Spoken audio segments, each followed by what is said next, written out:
how to choose a spouse, what qualities they should look for. आपको लगता है कि सिचुएशन वाकई बहुत वर्स होती जा रही है? हमारी यूथ इस वक्त इमरजेंसी सिचुएशन में है. यूनिवर्सिटीज में चले जाएं, हर एक का बॉयफ्रेंड है, गर्लफ्रेंड है, रिलेशन तो बनता ही बनता है. उनके अंदर साइकोलॉजिकल डिस्ट्रेस आना शुरू हो जाता है, हाइपर टेंशन आना शुरू हो जाती है, डिप्रेशन तो आम हो जाता है. पेरेंट्स जो है ना वो ये समझते हैं कि चलो ठीक है, बच्चा चाहे जानी बन जाए लेकिन अच्छा इंजीनियर बन जाए, अच्छी ना डॉक्टर बन जाए, अल्लाह माफ़ करे. मेडिकली इसमें कोई दूसरी राय नहीं है कि जो पीक एज है मर्द की भी औरत की भी, वो 20 से लेके 30 तक है, उसके बाद डाउनफॉल है. एज गुजर गई है और फिर ताने किसको पड़ रहे हैं?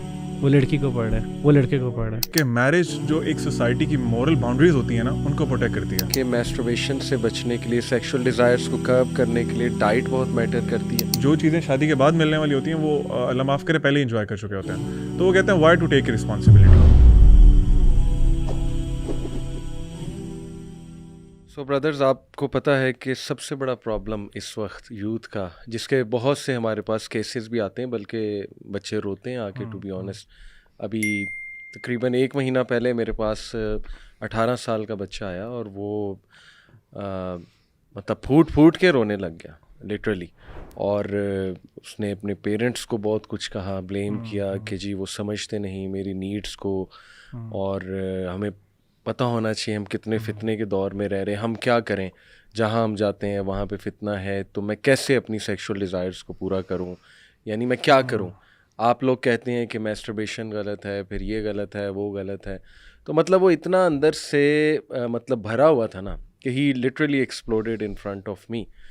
तो आई थिंक कि ये बड़ा एक ज़रूरी है कि हम लोग इसको एक बहुत ही प्रैक्टिकल और रियलिस्टिक एंगल से डिस्कस करें कि अर्ली मैरिज क्यों होनी चाहिए, उसकी ज़रूरत क्या है, और क्या चैलेंजेस हैं, हर्डल्स हैं, और पेरेंट्स कैसे उसको समझें, और ये कि हमारी यूथ आया प्रिपेयर्ड भी है कि नहीं फॉर अर्ली मैरिज. तो सबसे पहले तो मैं आप लोगों से पूछना चाहूँगा कि इस सिचुएशन रियली दिस वर्स? क्या आपके साथ भी ऐसे बच्चे आते हैं और रोते हैं आके, और looking at all of the environment, universities का माहौल, हर चीज़, आपको लगता है कि सिचुएशन वाकई बहुत वर्स होती जा रही है? जी ब्रो. जी भाई, बिल्कुल ऐसे ही है. हमारी सोसाइटी बहुत ज़्यादा हाइपर सेक्सुअलाइज हो गई है. हर चीज़ में आप देख लें कि इस चीज़ को, अपोजिट जेंडर को इंक्लूड किया जा रहा है. हमारे एडवर्टीजमेंट्स, हमारे ड्रामाज, हमारी मूवीज़, हमारी जो ड्रेसिंग्स हैं, हमारे फैशन इंडस्ट्री, तो हमारी यूथ पे हर तरफ से बम्बार्डमेंट हो रही है. उनकी डिज़ायर्स जो हैं उसको बहुत ज़्यादा ना एग्जेजरेट किया जा रहा है बाय ऑल दीज मीन्स. बिल्कुल. तो आई बिलीव के we are in an emergency situation. हमारी यूथ इस वक्त एमरजेंसी सिचुएशन में है इन रिस्पेक्टिव ऑफ द ईमान. तो उनके लिए it's very very very important at the moment कि वो अर्ली शादियाँ करें, उनकी अर्ली मैरिजेस हों, ताकि वो अपने आप को आप समझ लें फितने से बचा सकें. Yes bro. एडवर्टीजमेंट्स की अगर बात करें, कॉर्नेटो का ऐड, जी जी, कॉर्नेटो आइसक्रीम का जी ऐड, जी जी जी, मतलब आप देखें कि उसमें हराम Yes. रिलेशन प्रमोट किया जा रहा है. मेरी नज़रों से Kanato is all about like love or date or exactly. something मैं like ऑडियंस को this. बताता चलो, कंज्यूमर साइकोलॉजी मेरा एक कोर्स है, MSc साइकोलॉजी जो मेरी चल रही है, बस फाइनल सेमेस्टर है इंशाल्लाह. उसमें कंज्यूमर साइकोलॉजी में हमें असाइनमेंट्स मिलती हैं कि आपने एडवर्टीजमेंट्स को क्रिटिकली एनालाइज करना है, जो हमारा कल्चर डिपिक्ट नहीं कर रही जो एडवर्टीजमेंट्स. तो इसलिए मेरी एक नज़र है एडवर्टीजमेंट्स में. तो देखें, जब आप उस एड में हराम रिलेशनशिप प्रमोट कर रहे हैं तो यूथ क्या समझें?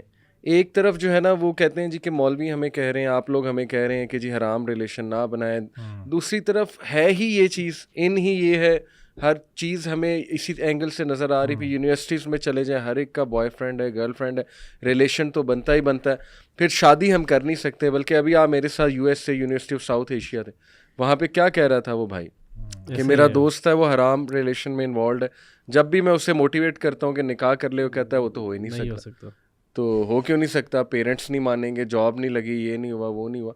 तो how do you look at the situation? आप चूँकि वॉलंटियर हेड भी हैं, आपके पास भी आके रोते हैं बच्चे. एक्चुअली अली भाई, सिचुएशन यही है कि जो हमारी यूथ है ना, स्पेशली उनका जो सबसे बड़ा प्रॉब्लम ये है कि ना उनको कोई अंडरस्टैंड नहीं कर पा रहा. और जो पेरेंट्स हैं, टीचर्स हैं, तलीमी इदारे हैं, देखें हमारे तलीमी इदारे सबको पता है, इसमें कोई ढकी छुपी बात नहीं है. यूनिवर्सिटीज़ को देख लें, कॉलेजेस को देख लें, स्कूल्स को देख लें. अब तो स्कूल्स में भी ये चीज़ें इतनी आम हो चुकी हैं कि जो एक मिक्स गैदरिंग है, जो लड़का लड़की साथ पढ़ रहे हैं, और उसको बढ़ाया भी जा रहा है। यूनिवर्सिटीज़ वगैरह जो हैं, अगर आज ये ख़त्म कर दें कि सिर्फ बॉयज़ की क्लासेस होंगी या गर्ल्स की अलग क्लासेस होंगी, तो यूनिवर्सिटीज़ ख़त्म हो जाएंगी, बंद हो जाएंगी, and they are so insecure.